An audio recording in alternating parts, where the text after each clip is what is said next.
When 8-year-old Zara whispered, "My mama catches bad guys," the classroom erupted in cruel laughter, until Boots echoed down the hallway. The autumn morning light filtered through the windows of Lincoln Elementary as 8-year-old Zara Williams sat cross-legged on the rainbow carpet, her dark eyes bright with excitement.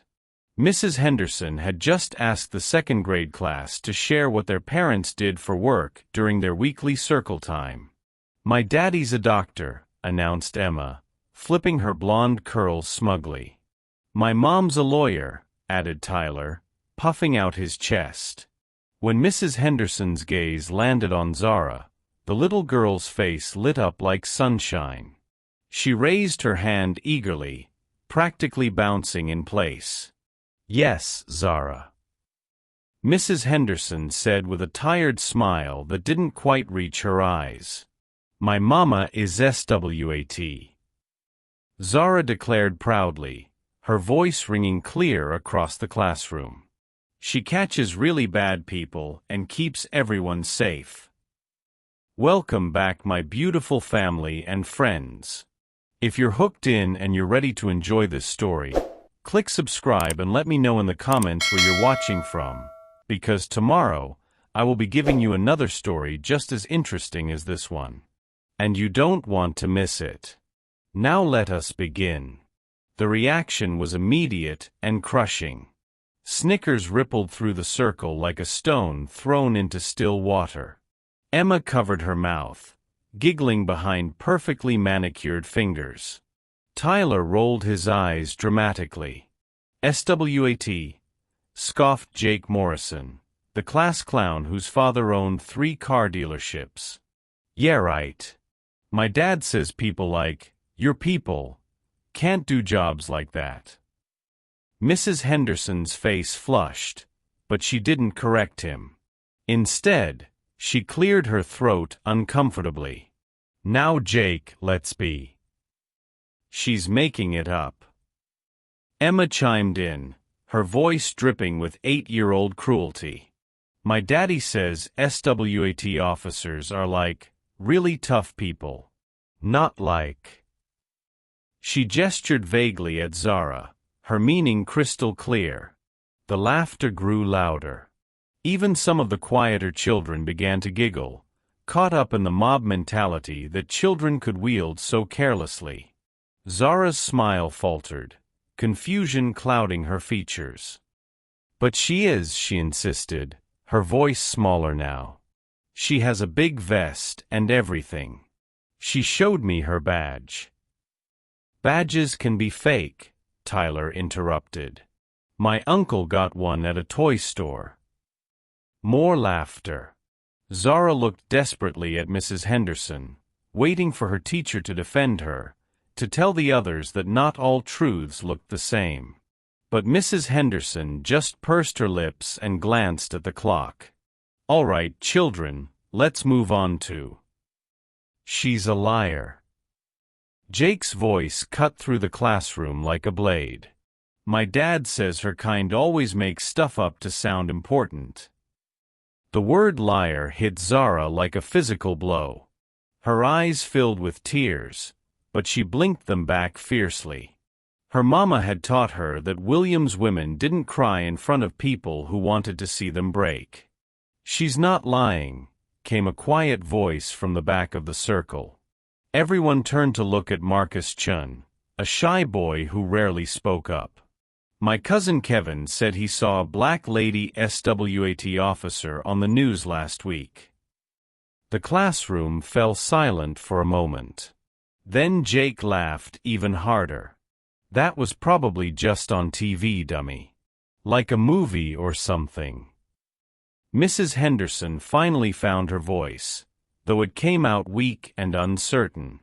"Children, everyone's parents have important jobs." "Not made-up jobs," Emma sing-songed. Zara stood up abruptly, her small fists clenched at her sides. "It's not made up. My mama saves people. She's brave and strong, Anne." "Then where is she?" Jake demanded, standing up too, though he towered over Zara by several inches. If she's so tough, why isn't she here protecting you from us? The question hung in the air like a challenge. Zara's breath caught in her throat. The truth was complicated. Mama worked long hours, dangerous hours, hours that meant missing school plays and parent-teacher conferences and circle time presentations. She's working, Zara whispered. Convenient, Jake smirked. Mrs. Henderson clapped her hands together with false brightness. All right, everyone back to your seats. We have math worksheets to complete before. The classroom door opened with a sharp click that seemed to echo louder than it should have. Every head turned toward the sound. Principal Rodriguez stepped in, his usually calm demeanor replaced by something tenser, more urgent. Behind him stood a woman in a crisp navy uniform, her silver badge catching the fluorescent lights. Mrs. Henderson, Principal Rodriguez said, his voice careful and measured. This is Officer Patricia Williams. She needs to speak with you immediately about a security concern. Officer Patricia Williams stepped into the classroom, and the air itself seemed to change. She was tall, athletic, with kind eyes that missed nothing as they swept across the room of suddenly silent 8-year-olds. Her uniform was immaculate, her posture commanding yet approachable. Zara's gasp was audible in the quiet room. Mama. Every child's head whipped toward Zara, then back to the woman in uniform. The resemblance was unmistakable. The same warm brown skin, the same determined jawline, the same intelligent dark eyes. Ma'am, Officer Williams addressed Mrs. Henderson with professional courtesy, though her gaze had already found her daughter. I'm sorry to interrupt, but we've received a credible threat against this school. We need to implement immediate safety protocols. Mrs. Henderson's face went pale. A threat? What kind of? I can't discuss specifics, but I need you to prepare your class for a controlled evacuation. My team is positioning around the building now. Officer Williams' voice remained calm, but there was steel underneath it. Jake Morrison's mouth fell open. Tyler stared. Emma looked like she'd swallowed her tongue.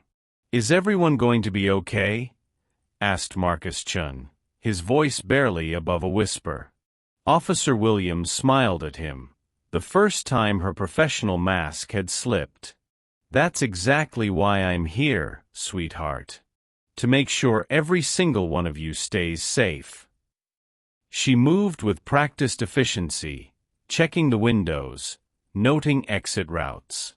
But as she passed Zara's desk, she paused just long enough to give her daughter's shoulder the briefest, most gentle squeeze. Mama, I told them, Zara whispered, her voice breaking with relief and vindication. I told them you were S.W.A.T, but they said. I heard what they said, baby girl, Officer Williams murmured, her voice soft enough that only Zara could hear. Then louder, addressing the class. Children, I need everyone to line up by the door. Single file, just like your fire drills. As the children scrambled to obey, Jake Morrison found his voice again. Are you really Zara's mom? Officer Williams turned to face him directly, and something in her expression made him take a step back. I am. And yes, I am S.W.A.T. Special Weapons and Tactics, Metro Police Department, 15 years of service. But. Emma stammered, her worldview cracking like thin ice. But what, sweetheart? Officer Williams asked, though her tone suggested she knew exactly what the little girl was struggling to say. The classroom radio crackled to life. Unit 47 to Williams. Suspect vehicle spotted in the north parking lot. We have eyes on 2 individuals. Officer Williams keyed her radio without missing a beat. Williams to Unit 47. Maintain visual. Do not engage. I'm securing the primary classroom now. She turned back to Mrs. Henderson. Ma'am, I need you to move these children to the gymnasium. Officer Davis will meet you there. Of course, yes, Mrs. Henderson stuttered, still processing everything. As the children began filing toward the door, Tyler suddenly spoke up. Officer Williams? Are the bad guys really here? She knelt down to his eye level, her expression gentle but honest. There might be, son. But you know what? That's exactly why people like me do this job. So kids like you can go to school and learn and play without being scared. Like superheroes? Asked a small voice from the back of the line. Officer Williams chuckled. Something like that. Except we're very real, and we've trained very hard to keep you safe. As they moved into the hallway, Jake Morrison found himself walking next to Zara. For the first time all morning, he looked uncertain, younger than his 8 years. Zara, he said quietly, is your mom really going to catch the bad guys?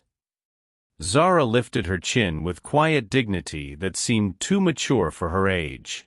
She always does. The radio crackled again.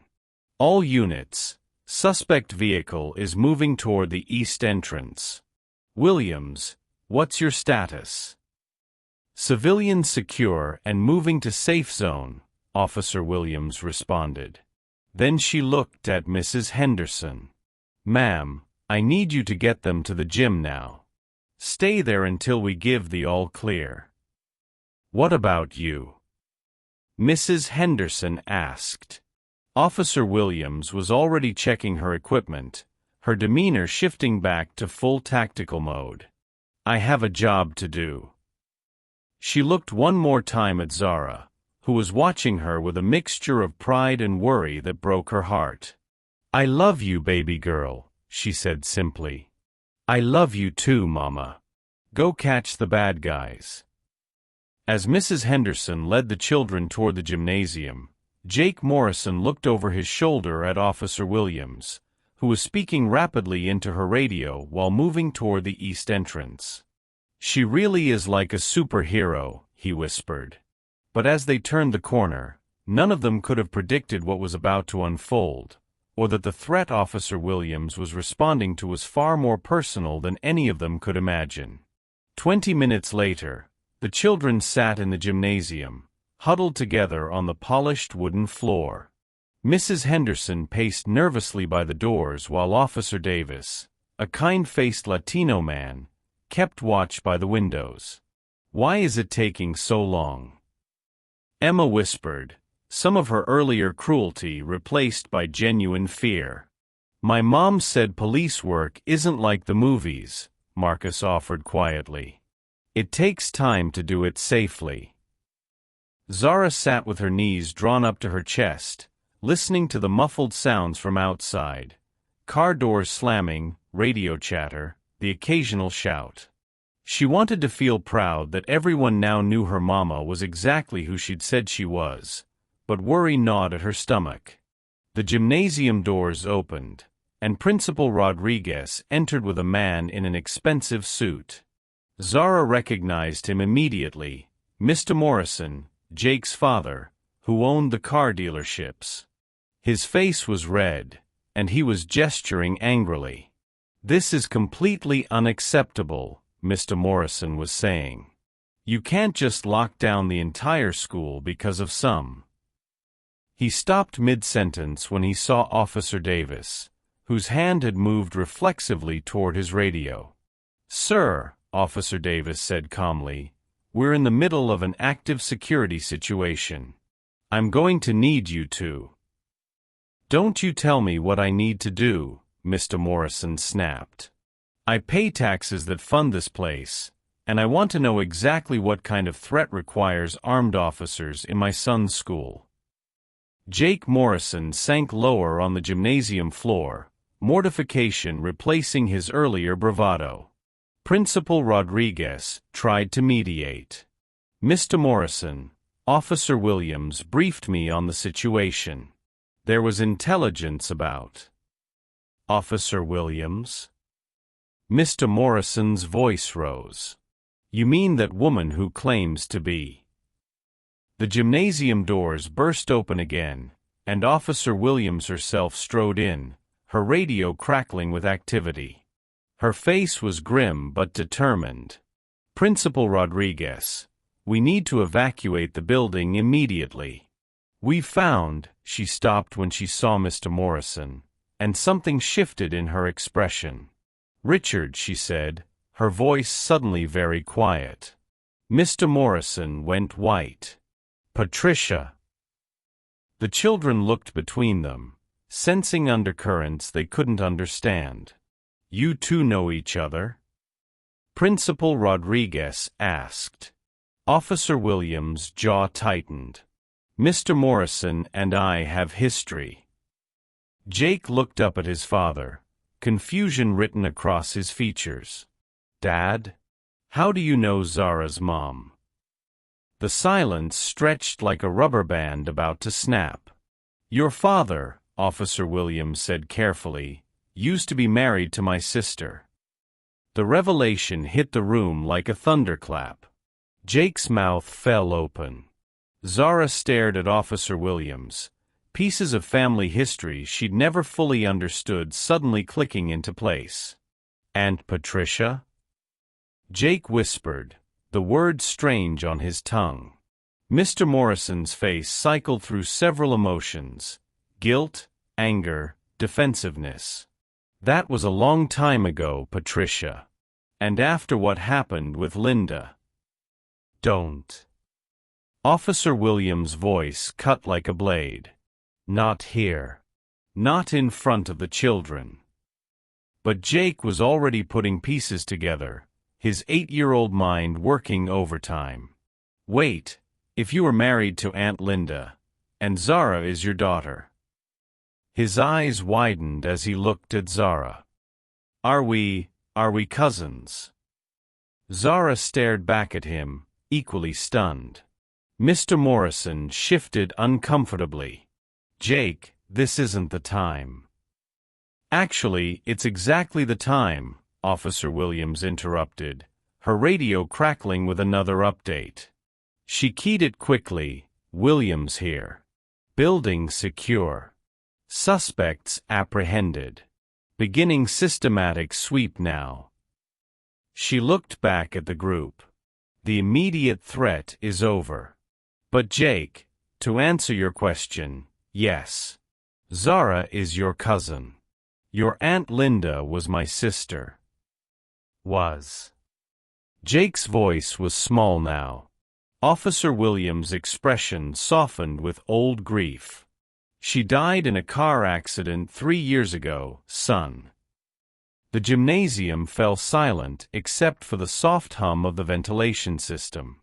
Jake looked at his father, then at Zara, then back again. Dad, he said slowly, is that why you said those things about her people? Because you were mad at Aunt Linda. Mr. Morrison's face flushed deeper. Jake, you don't understand. I understand enough, Officer Williams said quietly. I understand that my sister loved you. And I understand that when she died, you decided it was easier to pretend her family, our family, didn't exist. Jake looked at Zara with new eyes, not seeing differences now, but similarities. The same stubborn set to their jaws. The same way they tilted their heads when thinking hard. Zara, he said tentatively, I'm sorry. About what I said earlier. About what I've been saying. Zara studied his face for a long moment. Then, with the wisdom that sometimes comes to children in moments of truth, she said, my mama always says sorry is just a word. What matters is what you do next. Officer Williams smiled at her daughter, pride shining in her eyes. Mr. Morrison looked around the gymnasium, at his son's ashamed face, at Officer Williams in her pristine uniform with her radio full of congratulations from her team, at Zara sitting with quiet dignity on the floor. He started, then stopped. Tried again. Patricia, Linda would be ashamed of me. Yes, Officer Williams agreed simply. She would be. The radio crackled one final time. All units, scene is secure. Excellent work, Williams. Suspects are in custody. Officer Williams looked at her daughter, who was watching everything with wide, intelligent eyes. Baby girl, she said gently, are you ready to go home? But before Zara could answer, Jake stood up. Wait. Zara, could we maybe? He looked at his father desperately. Mr. Morrison closed his eyes, and when he opened them, some of the hardness had gone out of them. Would you like to come to dinner this weekend? He asked quietly. Both of you. I think Linda would have wanted that.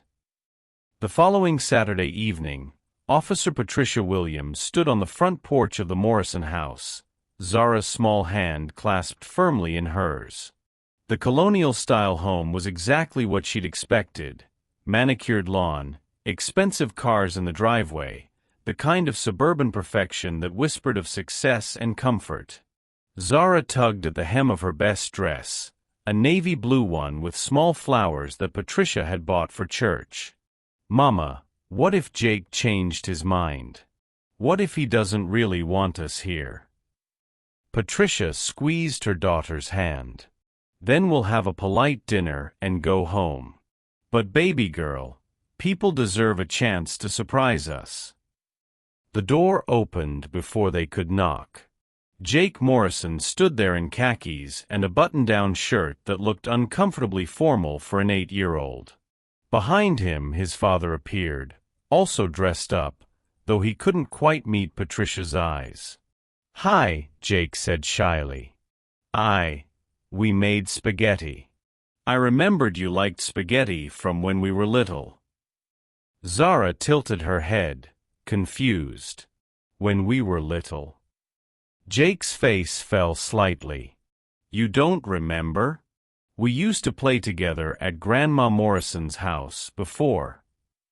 He trailed off, looking at his father. Patricia felt her breath catch. Of course. Before Linda died, there had been family gatherings. Zara would have been only 5, but still. I remember a boy with cars, Zara said suddenly, her face brightening. You had a whole box of little cars, and you let me play with the red one. Jake's entire face lit up. That was you. Dad, she remembered the cars. Mr. Morrison managed a small smile. Your Aunt Linda always said you shared those cars better than any kid she'd ever seen. As they settled around the dining room table, a massive oak thing that could have seated 12, Patricia couldn't help but notice the empty spaces. The table was set for 4, but it felt like it was waiting for more people who would never come. Jake helped make the salad, Mr. Morrison said, passing the bowl. Though I had to stop him from adding every vegetable in the refrigerator. I wanted to make sure everyone had something they liked, Jake explained earnestly. The conversation started awkwardly, full of careful politeness and long pauses. But gradually, as children do, Jake and Zara began to bridge the gap that adult grief and stubbornness had created. Do you still have the cars? Zara asked between bites of spaghetti. All of them. They're in my room. After dinner, maybe you could. He looked at his father hopefully. Of course, Mr. Morrison said quietly. As the meal progressed, Patricia found herself watching Richard Morrison with new eyes. Gone was the angry, prejudiced man from the school. In his place sat someone who looked tired, haunted even. When he thought no one was looking, His gaze would drift to an empty chair at the head of the table. "That was Linda's spot," he said suddenly, catching Patricia's glance. I haven't been able to move it." The admission hung in the air like a confession. "She always sat there so she could reach everyone's plates," Patricia said softly. "Always making sure everyone had enough." "Tell me about Aunt Linda," Jake said suddenly, looking at Patricia with Linda's same blue eyes. "Dad doesn't. He doesn't talk about her much." Mr. Morrison's fork clinked against his plate. "Jake."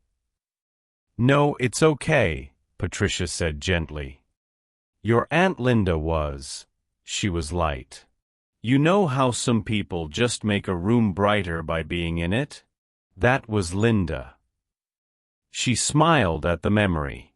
"She was the only white woman I knew who could make better cornbread than our grandmother."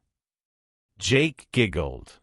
"She tried to teach me once, but I kept mixing it too much." "She tried to teach everyone," Patricia laughed. "Your aunt believed everyone should know how to feed people they loved." "She tried to teach me too," Mr. Morrison said quietly. "Never could get the hang of it." The conversation flowed more easily after that, memories of Linda acting like a bridge between them. But as they were clearing the dishes, Zara asked the question that had been building all evening. "Mama, why didn't we see Jake after Aunt Linda went to heaven?" The kitchen fell silent. Patricia looked at Richard, who was suddenly very interested in loading the dishwasher. "That's complicated, baby girl." "Because of the accident?" Zara pressed, with the relentless logic of childhood. "Not exactly," Patricia said carefully. Jake looked between them, sensing deeper currents. "What accident?" "Dad always said Aunt Linda got sick." Mr. Morrison's hands stilled on the dishes. Patricia felt her chest tighten. "Jake," she said gently, "your Aunt Linda wasn't sick. She died in a car accident." "But Dad said—" Jake's voice trailed off as he looked at his father with growing confusion. Mr. Morrison turned around slowly, his face ashen. I told him she got sick because I thought it would be easier." "Easier for who?" Patricia's voice was carefully controlled, but there was steel underneath it. "For him. For everyone. The truth was too." He stopped, running his hands through his hair. Jake's voice was very small. "What truth?" Patricia looked at Richard, giving him a chance to tell it himself. When he remained silent, she made a decision. "Jake, your Aunt Linda was driving to the police station the night she died. She was coming to bail me out of jail." "Jail?" Jake's eyes went wide. "But you're a police officer." "I am now. But 3 years ago, I was a different person. I was angry and making bad choices." Patricia's voice was steady, but her hands trembled slightly. "I got into a fight at a bar. Someone called the police. Linda got the call and came to get me out." She looked directly at Mr. Morrison now. "It was raining. She was rushing because she was worried about me. She skidded on a wet road and hit a tree." The silence that followed was deafening.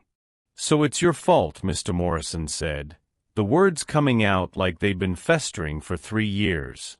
"If you hadn't been in that bar, if you hadn't gotten arrested, she never would have been on that road." Jake gasped. Zara moved closer to her mother. Patricia nodded slowly. "Yes. That's exactly what I thought too. For a long time." "Because it's true." "Is it?" Patricia's voice remained calm. "Or is it true that Linda made a choice to help someone she loved? Is it true that sometimes bad things happen to good people, and it's nobody's fault? Mr. Morrison's face crumpled. She died because of you.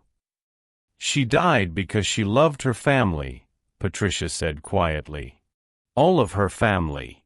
Including me. Including my daughter. And instead of honoring that love, you decided to punish a 5-year-old girl for something she had no control over. The weight of 3 years of misdirected grief and anger filled the kitchen like smoke. And in the middle of it all, 2 children stood watching the adults they loved most in the world face truths that had been buried too long.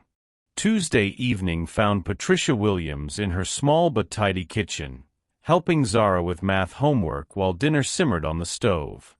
The weekend at the Morrison house felt like something from another lifetime, fragile and precious, but also uncertain, like a bird that might fly away at any sudden movement. Mama, if Jake and I are cousins, does that mean Mr. Morrison is my uncle? Zara asked, eraser shavings scattered around her worksheet. I suppose it does, baby girl. Though it's complicated. The phone rang, cutting through the domestic quiet like an alarm. Patricia glanced at the caller ID, Lincoln Elementary. Mrs. Williams? Principal Rodriguez's voice was tight with stress. I need you to come to the school immediately. There's been an incident with Jake Morrison. Patricia's blood went cold. What kind of incident? Is he hurt? He's physically fine. But Mrs. Williams, he's been asking for you specifically. He won't talk to anyone else, and his father isn't answering his phone. 20 minutes later, Patricia strode through the familiar hallways of Lincoln Elementary, her off-duty jeans and sweater replaced by the mental armor she wore when dealing with crisis situations. Zara's hand was firmly clasped in hers. She couldn't leave her daughter alone on such short notice. They found Jake in Principal Rodriguez's office, huddled in a chair that seemed too big for his small frame. His school clothes were rumpled, his face blotchy from crying. When he saw Patricia, he launched himself at her like she was a life raft. "Aunt Patricia, I didn't know who else to call, and Dad's not answering, and everything is so messed up." Patricia caught him, holding his shaking form against her shoulder. Hey, I'm here. What happened, sweetheart?" Jake pulled back, his face streaked with tears. "I got in a fight with Tommy Chun. He said things about you. About our family. And I got so mad, I pushed him and he fell and hit his head on the desk. And now everyone's saying I'm violent like. He trailed off, but Patricia could fill in the blanks. Like people expected him to be, now that he was associated with her family. "Jake, listen to me," she said firmly, guiding him back to the chair. "First, is Tommy okay?" "Yeah, he just got a bump. But Aunt Patricia, he said you probably killed Aunt Linda on purpose. He said his dad heard it from someone at the police station, that you were drunk and you called Linda to pick you up and you knew the roads were bad." Patricia felt the world tilt sideways. What? Principal Rodriguez cleared his throat uncomfortably. "Mrs. Williams, there seem to be some rumors circulating about the circumstances of Linda Morrison's death. I don't know where they started, but—" Patricia's phone buzzed. Then buzzed again. And again. She looked at the screen to see text after text from numbers she didn't recognize. "Is it true you killed your sister-in-law? How does it feel to be a murderer with a badge? Your daughter should be taken away from you." Her hands started to shake. "Mama." Zara's voice was small and scared. "What do those messages say?" Before Patricia could answer, her phone rang. The caller ID showed Richard Morrison's name. Patricia. His voice was tight, controlled, dangerous. We need to talk. Now. Richard, I'm at the school with Jake. He got into a fight. I heard. I also heard about the messages. About the rumors. Patricia. His voice cracked. Someone leaked Linda's accident report. The full report. The blood drained from Patricia's face. She'd known this day might come, but she'd hoped. What aren't you telling me? She whispered. Meet me at my house. Bring Jake. We need to have a conversation we should have had 3 years ago. The line went dead. An hour later, they sat in Richard Morrison's living room, Patricia, Zara, and Jake on one side, Richard pacing like a caged animal on the other. In his hand was a manila folder that seemed to contain the weight of the world. Dad. Jake's voice was tentative. What's in the folder? Richard stopped pacing and looked at Patricia with something that might have been sympathy, might have been anger. Jake, do you remember when I told you that sometimes grown-ups don't tell children the whole truth because they want to protect them? Jake nodded. Well, it turns out I didn't know the whole truth either. He opened the folder and pulled out an official-looking document. This is the complete police report from the night your Aunt Linda died. Not the sanitized version they gave the family. The full investigation. Patricia's mouth went dry. Richard. No. His voice was sharp. No more secrets. No more half-truths. He looked at Jake. Son, your Aunt Linda wasn't just driving to bail Patricia out of jail. She was driving to bail her out of jail for the 3rd time in 6 months. Jake's eyes widened. Zara pressed closer to her mother. The first time was a DUI. The second was public intoxication and disturbing the peace. The 3rd time, the night she died, Patricia had gotten into a bar fight that sent 2 men to the hospital. Dad, Jake started. I'm not finished. Richard's voice was getting louder, 3 years of suppressed rage finally finding an outlet. But here's the part one didn't know. The part that somehow got buried in paperwork and bureaucracy until someone with an axe to grind dug it up. He pulled out another document. Patricia wasn't just drinking that night. She was drinking at a cop bar. She was drinking with other officers. And when the fight broke out, she was so drunk that she pulled her service weapon.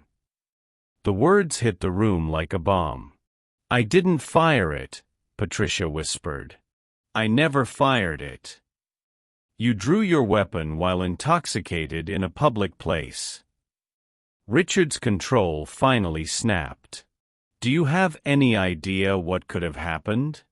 Do you know what did happen? Linda got a call at 1:30 in the morning that her sister was in jail for aggravated assault and pulling a gun while drunk, and she drove through a thunderstorm to save you one more time. Jake was staring at Patricia like he'd never seen her before. You had a gun? When you were drunk? Patricia felt the walls closing in around her. Jake, I was sick. I was an alcoholic. I was destroying my life and everyone around me, and I didn't know how to stop. But you're a police officer. Jake's voice rose with confusion and betrayal. You're supposed to be the good guy. I wasn't then, Patricia said quietly. I was the bad guy. I was everything your father taught you to think I was. Richard threw the papers down on the coffee table. And now it's all over social media. Someone leaked it to one of those police accountability websites. By tomorrow, Everyone in this town will know that the S.W.A.T officer who heroically responded to the school threat is the same woman who was too drunk to remember drawing her weapon the night her sister-in-law died trying to help her. Jake stood up abruptly. I defended you. I told everyone you were a hero. I told Tommychin his dad was wrong. Jake. No. You lied to me. Just like Dad lied to me. Everyone keeps lying. He turned to his father. And you? You knew she was bad, didn't you? That's why you really didn't want us to see them. I didn't know about the weapon, Richard said quietly. I knew about the drinking. I knew Linda was enabling her, covering for her, lying to everyone including me about how bad it had gotten. But I didn't know she'd pulled a gun. The living room fell silent except for Jake's ragged breathing and Zara's quiet sniffles. So what now? Jake demanded. Do we just pretend this didn't happen too? Do we have another nice dinner and act like a family while everyone at school calls me the nephew of a drunk cop who got his aunt killed? Patricia stood up slowly, her dignity the only thing she had left to hold on to. No, Jake. We don't pretend. You're right to be angry. You're right to feel betrayed. I am exactly what your father said I was 3 years ago. I was a drunk, violent woman who destroyed everyone who tried to help her. She looked directly at him. But I'm also the woman who got sober. I'm the woman who spent 2 years in therapy and AA meetings learning to be better. I'm the woman who became a police officer because I wanted to save people instead of hurting them. I'm both of those women, Jake. And I understand if that's too complicated for an 8-year-old to forgive. She took Zara's hand. Come on, baby girl. Let's go home. Wait, Jake's voice was small again.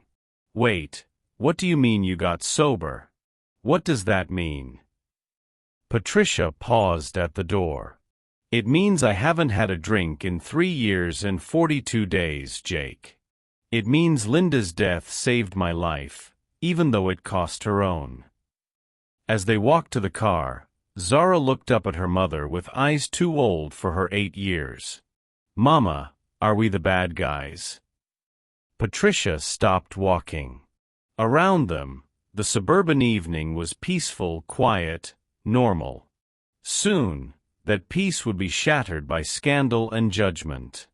But right now, in this moment, she could still tell her daughter the truth.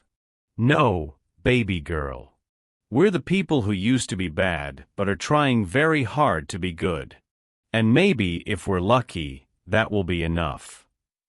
But as they drove home through streets that would soon echo with whispers and judgment, Patricia knew that the hardest test of their fragile family reconciliation was yet to come. The next morning arrived with all the subtlety of a sledgehammer. Patricia's phone had been buzzing non-stop since 5 a.m. with calls from reporters, messages from fellow officers, and notifications from social media platforms she didn't even remember joining. The headline on the local news website made her stomach lurch. Local S.W.A.T officer's dark past. Drunk, armed, and deadly? Zara sat at the kitchen table, picking at her cereal while watching her mother pace with the phone pressed to her ear. Yes, Captain Martinez, I understand. No, sir, I won't speak to any reporters without the union representative present. Yes, sir, I know what this could mean for my career. She hung up and immediately dialed another number. Mrs. Henderson? This is Patricia Williams, Zara's mother. I need to know if it's safe for her to come to school today. What do you mean, given the circumstances? Zara looked up with wide, worried eyes. Mama? Am I in trouble too? Patricia's heart broke a little more. She ended the call and knelt beside her daughter's chair. Baby girl, some people are saying mean things about Mama right now. Things about mistakes I made before you were born. And sometimes, when people are angry at grown-ups, they forget that children shouldn't have to pay for their parents' mistakes. Like how Jake was mean to me because he was angry about Aunt Linda? Exactly like that. But bigger. Much bigger. The doorbell rang, followed immediately by aggressive knocking. Through the peephole, Patricia could see a woman with a microphone and a man with a camera. Mrs. Williams. Channel 7 News. We'd like to get your side of the story about the night Linda Morrison died. Patricia grabbed Zara's backpack and her own purse. Back door, baby girl. We're going to Grandma Rose's house. They slipped out through the small backyard, Patricia's training helping her navigate the route to avoid the news van parked conspicuously on her street. But as they walked the 6 blocks to her elderly neighbor's house, the closest thing to family Patricia had left, she could feel eyes on them from every window, every passing car. "Mama," Zara whispered as they hurried down the sidewalk, "why is that lady taking pictures of us?" Patricia looked over her shoulder to see a woman with a phone camera following them at a distance. "Just keep walking, sweetheart." Grandma Rose opened her door before they could knock, her weathered face creased with worry. At 78, Rose Jenkins had been Patricia's sponsor in AA, her surrogate mother, and her anchor through the darkest years of her life. Come in," she said, ushering them inside and immediately closing the curtains. "Lord have mercy, child, they got you all over the internet. How bad is it?" Patricia asked, settling Zara in front of the television with cartoons while she and Rose retreated to the kitchen. "Bad enough," Rose said bluntly, handing her a cup of coffee. "But not as bad as you're making it in your head, I bet." "Rose, I drew my weapon while drunk. That's not going away. My career is over." "Maybe. Maybe not. But your life isn't over, and neither is that baby's." Rose nodded toward the living room where Zara was pretending to watch TV, while clearly listening to every word. "Question is, what you gonna do about it?" Before Patricia could answer, her phone rang again. This time, it was Principal Rodriguez. "Mrs. Williams, I'm calling about Zara. Several parents have called this morning expressing concerns about her being in class today." Patricia closed her eyes. What kind of concerns? They're questioning whether a child from a troubled home environment should be around their children. "I want you to know that I don't share these concerns, but the district is requiring me to suspend her," Patricia finished, "for something I did before she was born. It's temporary. Just until things calm down." Patricia looked through the kitchen doorway at her daughter, who was hunched over on Rose's couch, her small shoulders shaking with silent tears. "I understand," she said quietly, and hung up. Rose was watching her with knowing eyes. "They coming for the baby now?" "They're suspending her from school until things calm down." "And the Morrison boy?" Patricia's phone buzzed with a text from Richard. * Jake won't come out of his room. Kids at school are calling him names. This is a nightmare. *. She showed the message to Rose, who shook her head sadly. "So now both children are paying for grown-up mistakes. Tell me, Patricia, what would Linda think about that?" The question hit Patricia like a physical blow.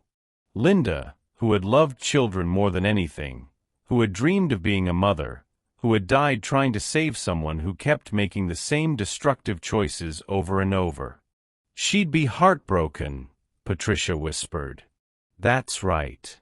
She'd be heartbroken that 2 babies are suffering because the adults in their lives can't figure out how to love each other without conditions." Patricia's phone rang again. This time, it was an unknown number. Officer Williams? This is Janet Chun, Tommy's mother. I'm calling about what happened between our boys yesterday. Patricia braced herself for another confrontation. Mrs. Chun, I want you to know that Jake's reaction was inappropriate, but given the circumstances. Actually, I'm calling to apologize. Patricia blinked. I'm sorry. My husband, he's been spreading rumors about you. About that night 3 years ago. He got hold of some police records through a friend, and he's been gossiping. I told him it was wrong, but he said people had a right to know. Patricia sank into a kitchen chair. Mrs. Chun. I know what it's like to have a drinking problem, Officer Williams. I've been sober for 7 years. And I know what it's like to have people judge you for the person you used to be instead of the person you've become. Tears pricked Patricia's eyes. Thank you for saying that. I'm also calling because Tommy came home yesterday very upset. Not because Jake pushed him, but because of what he'd said to Jake about you. He said Jake was crying, really crying, because he didn't know what to believe anymore. Jake has every right to be confused and angry. Maybe. But Tommy said something else. He said Jake kept saying she saved us at the school. She saved us, so how can she be bad? Over and over again. Patricia felt her breath catch. Mrs. Chun, what are you saying? I'm saying maybe that little boy understands something the grown-ups don't. Maybe he understands that people can be more than the worst thing they've ever done. After hanging up, Patricia sat in Rose's kitchen, staring at her phone. Around them, the storm of public judgment was raging. Her career was probably over. Her daughter was suspended from school. The family reconciliation she dared to hope for seemed to be crumbling under the weight of truth and shame. But somewhere across town, an 8-year-old boy was wrestling with the same questions that had been haunting Patricia for 3 years. How do you reconcile the person someone used to be with the person they are now? How do you forgive the unforgivable? How do you choose love when anger is so much easier? Rose, she said finally, I need to go see Jake. That boy's father might not let you in the door. Then I'll wait on the porch until he does. Asterisk, do you believe people can truly change? And if they can, how do we learn to see past their worst moments to who they've become? Asterisk. Because sometimes, Patricia realized, the hardest person to save isn't a stranger in danger, it's yourself, when you've become the villain in everyone else's story. And sometimes, the only person who can save you is a child who still believes in the possibility of redemption. Patricia stood on the Morrisons' front porch for 27 minutes before the door finally opened. Richard appeared looking haggard, his usually perfect hair disheveled, his shirt wrinkled like he'd slept in it. Patricia, you shouldn't be here. The reporters are camped outside my house too, she said quietly. Richard, I need to see Jake. He doesn't want to see anyone. He's been in his room since yesterday, won't eat, won't talk. He just keeps saying everything is ruined. Please. 5 minutes. Richard studied her face, seeing something there that made him step aside. He's upstairs. Second door on the right. Patricia climbed the stairs slowly, each step feeling like a mountain. She could hear muffled sounds from behind Jake's door, not crying, but the restless movements of someone trying to escape thoughts that wouldn't stop coming. She knocked gently. Jake? It's Aunt Patricia. Go away. I can't do that, sweetheart. I said go away. Everyone at school is laughing at me. They're saying I'm related to a drunk who killed my aunt. Tommy Chen's dad is telling everyone you should be in jail." Patricia pressed her forehead against the door. "Jake, can I tell you something that might help?" "Nothing's going to help. When I was about your age, maybe a little older, I had a teacher named Mrs. Rodriguez. She was the meanest woman I'd ever met. She used to make fun of my clothes, my hair, the way I talked. She told the other kids that girls like me would never amount to anything." Silence from inside the room. "I went home crying every single day. And you know what my mama told me?" "What?" The voice was muffled, but listening. She said, "Baby girl, some people look at you and see everything they're afraid of becoming. And some people look at you and see everything they hope to be. The trick is learning which ones matter." The door opened a crack, revealing one red-rimmed eye. "But you did become bad. You did the things she said you would." Patricia's chest tightened. "Yeah, Jake. I did. For a while, I became exactly what Mrs. Rodriguez predicted. I got angry, and I started drinking, and I hurt people who loved me." The door opened a little wider. Jake's face was blotchy and swollen from crying. "So she was right about you. She was right about who I was when I was hurting and angry. But she was wrong about who I could become." Jake opened the door fully and sat down on his bed. Patricia noticed the toy cars scattered across his floor, the same ones he'd played with as a little boy, the ones he'd shared with Zara before the family split apart. "I don't understand," he said. "If you got better, why is everyone being so mean? Why are they saying terrible things about you and me and Zara?" Patricia sat down on the floor next to the scattered cars, picking up a little red one, the same one Zara had remembered from their childhood. "Because some people are more comfortable with simple stories, Jake. They want there to be good guys and bad guys, heroes and villains. It's harder to understand that most people are both." "But you save people now. You saved us at the school." "I try to. Every day, I try to be better than I was yesterday." Jake was quiet for a long moment, turning one of the toy cars over and over in his hands. "Jake, can I ask you something?" He nodded.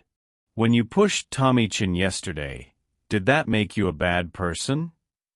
"No. I was just mad because he said mean things." Jake stopped, understanding dawning in his eyes. "You were angry because someone you cared about was being hurt, and you reacted without thinking. Does that sound familiar?" Jake looked down at the car in his hands. "Is that what happened the night Aunt Linda died? You got angry because someone was hurting someone you cared about." Patricia felt tears prick her eyes. "Something like that. I was angry at the world, Jake. Angry at myself, angry at everyone who seemed to have their life figured out when mine was falling apart. And I was drinking because I thought it would make the anger stop hurting so much. But it didn't work. No. It just made everything worse." Jake was quiet again, processing with the intensity that children bring to difficult truths. "Aunt Patricia? The kids at school. They're saying you killed Aunt Linda on purpose. That you called her to come get you because you wanted something bad to happen." Patricia felt her heart shatter. "Jake, look at me." He raised his eyes to hers. "I loved your Aunt Linda more than I loved myself. That was part of the problem. I was so scared of losing her that I kept doing things that pushed her away. I never, ever wanted her to get hurt. When I got that phone call telling me she was dead, it was the worst moment of my life." "Worse than going to jail?" "1,000,000 times worse. Because I realized that while I was so busy being afraid of losing her, I'd wasted all the time I could have spent just loving her. Jake set down the toy car and looked at Patricia with Linda's blue eyes. Is that why you became a police officer? Because you felt bad about Aunt Linda? Partly. But mostly because I wanted to become the kind of person she always believed I could be. What kind of person is that? The kind who runs toward danger instead of away from it. The kind who protects people who can't protect themselves. The kind who tries to fix things instead of breaking them. Jake considered this with the seriousness of a child trying to solve the world's problems. And Patricia? I'm still really mad at you. Patricia nodded. You have every right to be. But I'm also mad at my dad for lying about how she died. And I'm mad at myself for being mean to Zara when she was just trying to tell the truth about you. Those are all fair things to be mad about. So what do I do with all this mad? Patricia smiled through her tears. Well, you could let it eat you up inside until you become angry all the time, like I did. Or you could decide that being mad is just part of loving people, because when you love someone, it hurts when they make mistakes or when bad things happen to them. But how do you stop being mad? You don't stop, exactly. But you learn to choose love anyway. Even when it's hard. Even when people disappoint you. Even when they make terrible mistakes. Jake was quiet for a long moment. Then he asked the question that would determine everything. Aunt Patricia? If Aunt Linda could see us all now, you and me and Dad and Zara, what do you think she would want us to do? Patricia looked at this 8-year-old boy who was grappling with questions that had taken her years to answer, and she saw Linda in his earnest expression, his desire to understand, his capacity for forgiveness even in the midst of hurt. I think, she said carefully, she would want us to remember that families aren't perfect. They're just people who choose to keep loving each other even when it's hard. What would you do if you were Jake? When someone you love has disappointed you deeply, how do you choose between anger and forgiveness? Jake nodded slowly, then surprised her by asking, Can we call Zara? I think I need to apologize to my cousin. And in that moment, Patricia realized that sometimes redemption doesn't come from grand gestures or public vindication. Sometimes it comes from an 8-year-old boy choosing love over anger, forgiveness over grudges, family over the opinions of people who don't really matter. The storm outside was still raging. The reporters were still there, the judgment was still coming, the consequences of her past were still real. But in Jake Morrison's messy bedroom, surrounded by toy cars and the debris of a childhood disrupted by adult mistakes, something healing had begun. 3 weeks later, Patricia Williams stood in the parking lot of Lincoln Elementary, watching parents drop off their children for the annual spring festival.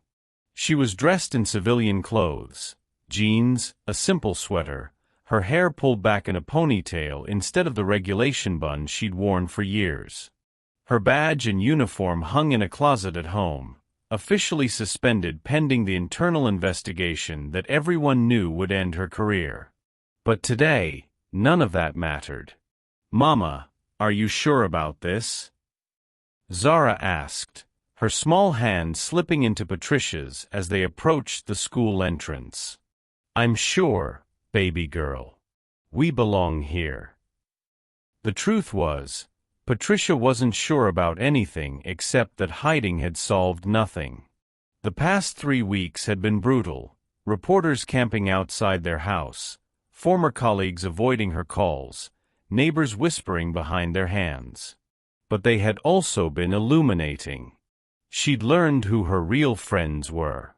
She'd learned that Rose Jenkins would stand by her no matter what.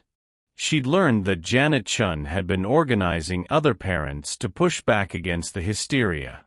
And she'd learned that sometimes an 8-year-old boy's forgiveness could be the beginning of everything changing. And Patricia. Jake's voice rang out across the parking lot as he broke free from his father's hand and ran toward them. He was wearing a blue t-shirt that matched Zara's dress. They'd coordinated over a phone call the night before, a small gesture that had made both children giggle with delight. Richard Morrison followed at a more measured pace, but Patricia could see something different in his posture, his expression. The rigid anger that had defined him for 3 years had softened into something more complex, more human. "Patricia," he said as he reached them. "Thank you for coming. Thank you for asking us." The previous week, Jake had announced to his father that he wanted Patricia and Zara to come to the spring festival. When Richard had explained about the ongoing scandal, the whispers, the way people were treating their family, Jake had simply said, "Dad, I don't care what other people think. I care about our family." Our family. 2 words that had the power to heal years of wounds. As they approached the school entrance, Patricia noticed the way conversations stopped, the way heads turned, the way some parents quickly steered their children in other directions. But she also noticed Janet Chen waving at them from a face-painting booth, and Marcus Chen's shy smile as he spotted Zara, and Mrs. Henderson, who had quietly returned to treating Zara with the kindness every child deserved. "There's going to be stairs," Richard said quietly. "I know. Some people are going to say things. I know that too. Are you ready for it?" Patricia looked at Jake and Zara, who had already started planning which booths to visit first, their easy companionship a testament to the resilience of children and the power of truth. "Richard, 3 years ago, I was so broken that I pulled a weapon while drunk and got my sister killed trying to save me. Today, I'm walking into a school festival with my daughter and my nephew, and I'm sober, and I'm loved, and I'm trying every day to be better. If people want to judge me for my worst moment instead of seeing who I'm choosing to become, that says more about them than it does about me." Richard smiled, the first genuine smile she'd seen from him since Linda's funeral. "Linda always said you had more strength than you knew. She had enough strength for both of us." They entered the gymnasium, which had been transformed into a wonderland of carnival games, food booths, and children's laughter. The reaction was immediate and mixed. Some families quickly moved away, others pointedly ignored them, but many simply continued with their evening, treating them like any other family enjoying a school event. Jake and Zara immediately gravitating toward the ring toss game, where Tommy Chun was working as a volunteer. Patricia tensed, remembering the fight, the harsh words, the aftermath that had started this whole public nightmare. "Jake! Zara!" Tommy called out, his face lighting up. "Want to try to win a prize?" And just like that, 8-year-olds being 8-year-olds, the complicated adult world of grudges and judgment fell away. "Mrs. Williams?" A voice behind Patricia made her turn. It was Emma's mother, Lisa, one of the parents who had demanded Zara's suspension. Patricia braced herself. "I owe you an apology," Lisa said quietly. "Emma came home last week asking why some parents were being mean about you, and when I tried to explain, I realized I couldn't. I realized I was teaching my daughter to judge people for things that happened before she was even born, things that had nothing to do with the kind of person you are now." "Lisa, you don't need to." "Yes, I do. Emma asked me if I'd ever made mistakes I was sorry for. And of course I have. We all have. The difference is, mine weren't public." She looked over at the ring toss booth, where Emma had joined the group of children cheering each other on. "She also told me that when she was scared during the lockdown, you made her feel safe. She said you had kind eyes." I should have remembered that instead of listening to gossip. Patricia felt tears prick her eyes. Thank you for telling me that. Thank you for keeping our children safe, even when some of us didn't deserve it. As the evening progressed, Patricia found herself in conversation after conversation, some awkward, some hostile, but many surprisingly warm. Parents who had heard about her past, but chose to focus on her present. Teachers who remembered her professionalism during the school lockdown. Children who simply saw her as Jake's aunt and Zara's mom. But the most important conversation happened near the end of the evening, when she and Richard found themselves alone at a picnic table while Jake and Zara played on the small playground outside. I've been thinking about what Linda would say, Richard said, watching the children chase each other around the monkey bars. About all of this. The scandal, the judgment, the way people have treated you. And I think she'd be furious. Not at you, at everyone else. Linda always hated it when people kicked others when they were down. She used to say that anybody could be a saint when life was easy. The real test was how you treated people when they were struggling. Patricia nodded, remembering Linda's fierce loyalty, her inability to turn away from anyone in need. Richard, can I tell you something? Something I've never told anyone except Rose. He nodded. The night Linda died, after I got out of jail, I went home and I got my service weapon. I was going to. She couldn't finish the sentence, but she didn't need to. Richard went very still.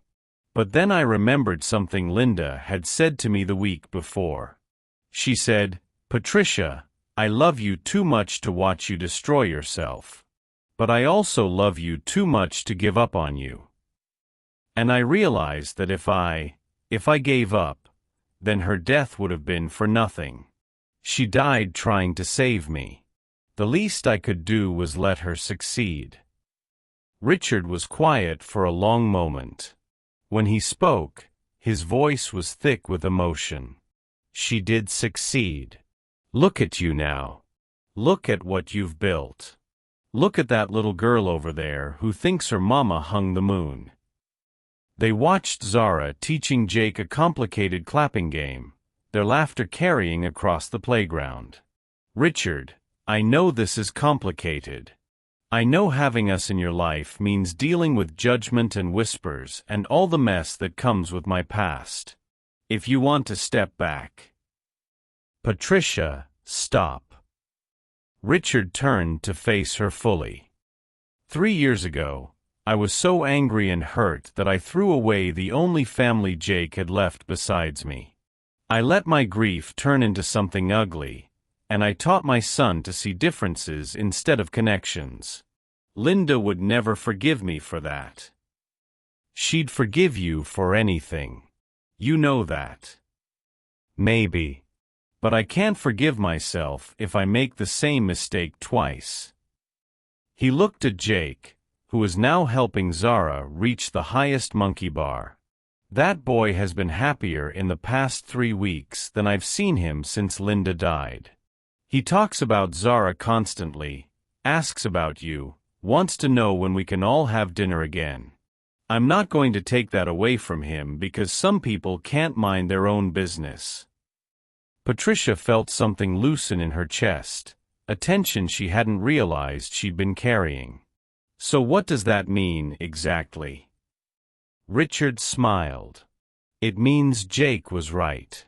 We're family. Complicated, messy, scarred family, but family nonetheless. It means Linda's children, because that's what they are, both of them, are going to grow up knowing they belong to each other. Even if I never get my badge back. Patricia, your badge doesn't make you a hero. What you did that day at the school, that made you a hero. What you've done every day since Linda died, getting sober, raising Zara, becoming the person Linda always saw in you, that makes you a hero. A piece of metal pinned to a uniform is just a piece of metal. As if summoned by their conversation, Jake and Zara ran over to the picnic table, breathless and flushed with happiness. "Dad! Aunt Patricia!" Jake exclaimed. "We want to show you something." They led the adults over to a bulletin board near the playground where children had been invited to write notes about what family meant to them. Among the crayon drawings and carefully printed words, 2 notes stood out. Jake's note read, "Family means loving people even when they make mistakes. Like my dad and my Aunt Patricia and my cousin Zara." Zara's note was simpler but no less profound. "Family means home." Patricia looked at these 2 children who had been separated by adult anger and brought back together by their own capacity for love, and she understood something Linda had always known. Family wasn't about being perfect. It was about choosing each other, again and again, despite imperfections. "What do you think?" Jake asked eagerly. "Do you like them?" "I love them," Patricia said, pulling both children into a hug. "I love them almost as much as I love you."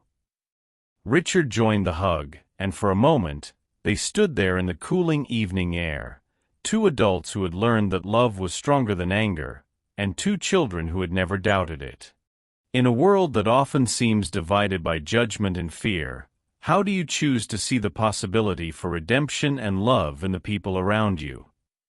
Leave your thoughts in the comments. 6 months later, Patricia Williams would start a new job as a community liaison officer, working with at-risk youth and families in crisis. She would never get her S.W.A.T position back, but she would discover that there were many ways to serve, many ways to save people. Jake and Zara would become inseparable, their bond growing stronger with each shared dinner, each playdate, each family gathering where Linda's memory lived on in their laughter.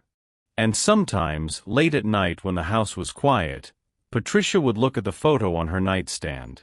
Linda, radiant in her wedding dress, arms wrapped around both Patricia and a much younger Jake, and whisper, "We made it, sister. We're finally home."